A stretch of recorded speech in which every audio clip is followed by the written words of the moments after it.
नमस्कार दोस्तों, एक और PYQ previous year question series में आपका स्वागत है। हम लोग देख रहे हैं इंडियन पॉलिटी, भारतीय राज व्यवस्था के प्रीवियस ईयर क्वेश्चंस।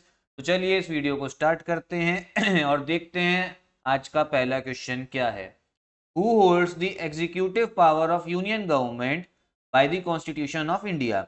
भारत के संविधान द्वारा संघ सरकार की कार्यकारी शक्ति कौन रखता है। संविधान के द्वारा बता रहा, संविधान ने किसको कार्यकारी शक्ति दी है। ऐसे सारी एग्जीक्यूटिव पावर जो कार्यकारी शक्ति है वो तो आपके प्रधानमंत्री जी के पास में, प्राइम मिनिस्टर के पास में, लेकिन संविधान के पास, संविधान के हिसाब से किसके पास है। एक चीज और समझ लीजिए, कानून कौन बनाता है। कानून बनाता है आपकी संसद, और जो कार्यपालिका होती है उसका काम क्या होता है, उस कानून को आगे इंप्लीमेंट कराना। तो यही पूछा जा रहा है, कार्यकारी शक्ति कौन रखता है। ऑप्शन है राष्ट्रपति, प्रधानमंत्री, मंत्रिमंडल या उपरोक्त तीनों। ठीक है, तो इसका जो आपको करेक्ट आंसर है वो है आपका ए, भारत के राष्ट्रपति, प्रेसिडेंट ऑफ इंडिया। क्योंकि जो कॉन्स्टिट्यूशन है उसने ये बताया है कि कार्यकारी शक्ति सारी किसके पास होगी, वो होगी आपके राष्ट्रपति के पास में। ठीक है, नेक्स्ट क्वेश्चन क्या है।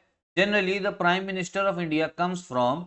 आमतौर पर भारत के प्रधानमंत्री आते हैं संसद का कोई सदस्य नहीं, लोकसभा, राज्यसभा, दोनों सदनों से सदस्य।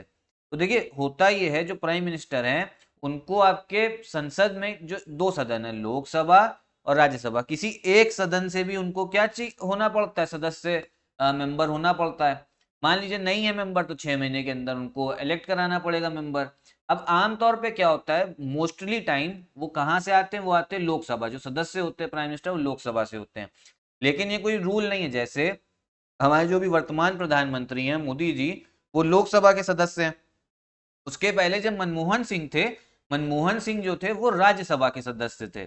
लेकिन ज्यादातर मैं आपको बता रहा हूं, मैक्सिमम टाइम्स जो प्रधानमंत्री बनते हैं वो सदन के कौन, संसद के कौन सदन से आते हैं, वो आते हैं लोकसभा से। तो ये ध्यान रखेगा, क्योंकि यहाँ पे क्वेश्चन से जरा आमतौर पर, जनरली, हमेशा की बात नहीं कर रहा है। ठीक है, अगर ये पूछता कि कहां से कहां कहां से हो सकता है तो फिर होता है आपके दोनों सदनों से, लेकिन आमतौर पर पूछा जा रहा है। तो ये क्वेश्चन देखिए थोड़ा इंपॉर्टेंट है, फंसाने वाला क्वेश्चन है, तो इसमें आंसर होगा आपका लोकसभा। नेक्स्ट क्वेश्चन देखते हैं। How many sessions are at least called in Lok Sabha.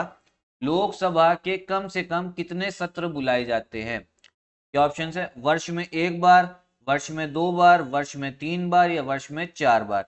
मतलब यहाँ बोला गया है कम से कम कितने सत्र हमें बुलाने हैं। मैक्सिमम तो आप जितने बुला लो, लेकिन कम से कम कितने बुलाने हैं, वो कितना होता है, वर्ष में 2 बार, 2 टाइम्स इन ईयर। मतलब इससे कम तो नहीं हो सकता। ठीक है, आप इससे कम नहीं सेशन रख सकते हो। मान लीजिए आपने एक सेशन रखा तो वो नहीं हो सकता।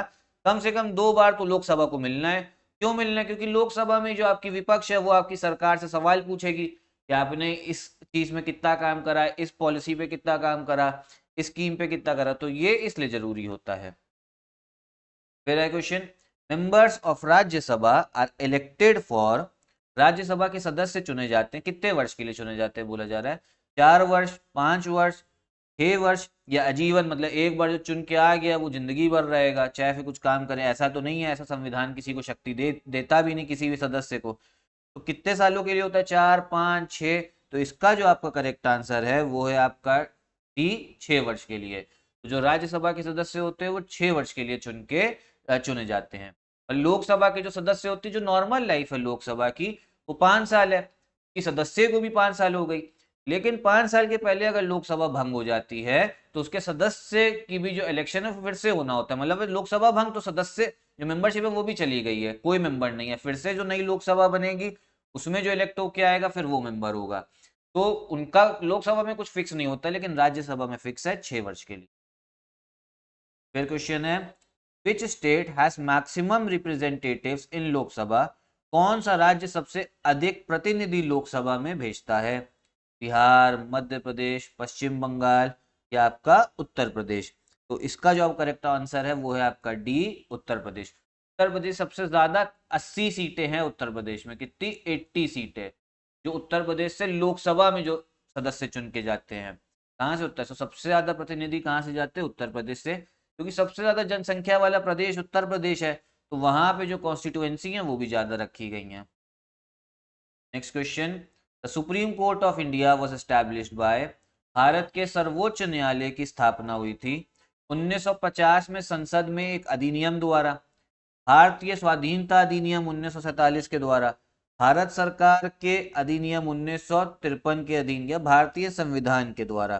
तो इसका जो करेक्ट आंसर है वो आपका इंडियन कॉन्स्टिट्यूशन, भारत के संविधान ने बताया है कि एक सुप्रीम कोर्ट होगा देश में, तभी आपका जो आपका लोकतंत्र है और जो संघवाद है वो तभी बना रहता है, जब एक इंडिपेंडेंट आपकी जुडिशरी हो, इंडिपेंडेंट न्यायालय हो, स्वतंत्र न्यायालय हो। ठीक है, तो कॉन्स्टिट्यूशन ऑफ इंडिया में मेंशन्ड है क्या? सुप्रीम कोर्ट के बारे में, सर्वोच्च न्यायालय के बारे में। स्थापना हुई है भारतीय संविधान के द्वारा। नेक्स्ट क्वेश्चन क्या है?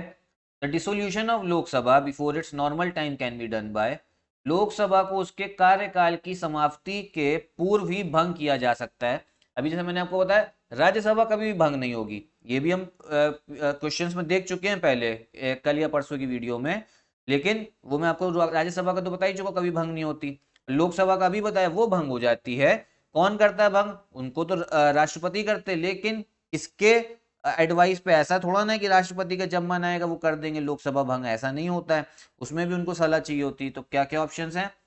राष्ट्रपति द्वारा उसकी इच्छा अनुसार, ऐसा तो नहीं हो सकता। प्रधानमंत्री की इच्छा अनुसार, ऐसा भी नहीं हो सकता। अध्यक्ष स्पीकर द्वारा, नहीं, जो करेक्ट आंसर है वो है डी, राष्ट्रपति द्वारा मंत्री परिषद की सलाह पर। जब काउंसिल ऑफ मिनिस्टर्स जो है, मंत्री परिषद है, जब वो एडवाइस देंगे हमारे प्रेसिडेंट को कि अब टाइम आ गया लोकसभा भंग करने का, तभी राष्ट्रपति उसको भंग करते हैं। किसको? लोकसभा को। ठीक है, तो ध्यान रखिए। नेक्स्ट क्वेश्चन क्या है? For functioning successfully Panchayati Raj needs cooperation of, सफलतापूर्वक कार्य हेतु पंचायत राज को पूरे सहयोग की जरूरत पड़ती है किससे? स्थानीय जनता की, केंद्रीय सरकार की, नौकरशाही की, राजनेताओं की।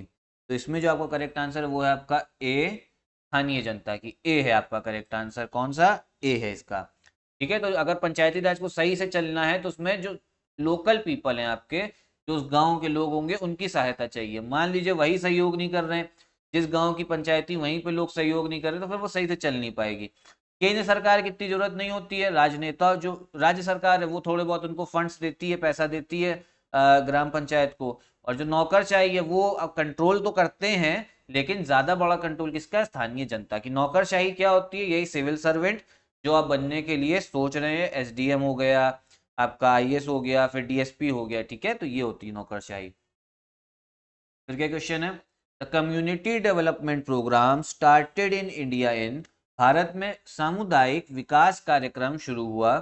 ऑप्शन 1950, 1951, 1952, 1953। तो इसका जो करेक्ट आंसर है वो है सी, 1952। तो जो सामुदायिक विकास कार्यक्रम, कम्युनिटी डेवलपमेंट प्रोग्राम कब स्टार्ट हुआ है? वो हुआ आपके 1952 में। ठीक है, तो ध्यान रखिएगा 1952। फिर क्या क्वेश्चन है? लैंड रिफॉर्म्स कम अंडर, भूमि सुधार अंतर्गत आता है किसके? संघ सूची, संवर्ती सूची, राज्य सूची, या इनमें से कोई भी नहीं। तो वो आता है जो लैंड रिफॉर्म्स है। देखिए, जो लैंड भूमि का जो सब्जेक्ट है, भूमि का जो विषय है, वो राज्य सरकार के पास आता है, भाई उस पर कानून बनाती है। तो किसके अंतर्गत आएगा? वो आएगा आपके राज्य सूची के अंतर्गत आएगा। ठीक है, किसके अंतर्गत? ये आएगा राज्य सूची। कौन? भूमि सुधार, लैंड रिफॉर्म्स। ध्यान रखेगा। यूनियन लिस्ट अलग होता है। एक बार समझ लीजिए, यूनियन लिस्ट में जैसे सिंपल समझते हैं, जो संघ सूची है उसमें मान लीजिए सेना की बात कर दी जाएगी, सेना का कंट्रोल, सेना पे किसका कंट्रोल होता है? वो संघ सरकार का होता है, मतलब यूनियन गवर्नमेंट का, सेंट्रल गवर्नमेंट का। और पुलिस पे किसका अधिकार होता है? वो होता है आपका राज्य सरकार का। तो पुलिस सब्जेक्ट किसमें आएगी? राज्य सूची में आएगी। कंकरेंट लिस्ट में आपके एजुकेशन हो गया, शिक्षा, वो संवर्ती सूची में आ जाती है। तो भूमि सुधार किस में आएगा? जो क्वेश्चन पूछा जा रहा है वो आएगा राज्य सूची। तो ये थे इस वीडियो के क्वेश्चंस। अगर आपको ये वीडियो पसंद आई हो तो वीडियो को लाइक करिएगा, चैनल को सब्सक्राइब करिएगा। अगर कोई डाउट है तो कमेंट बॉक्स में बताइए। वीडियो भी अगर अच्छी लगी तो भी कमेंट बॉक्स में टाइप करिए। यहीं पे इस वीडियो को भी खत्म करते हैं। धन्यवाद।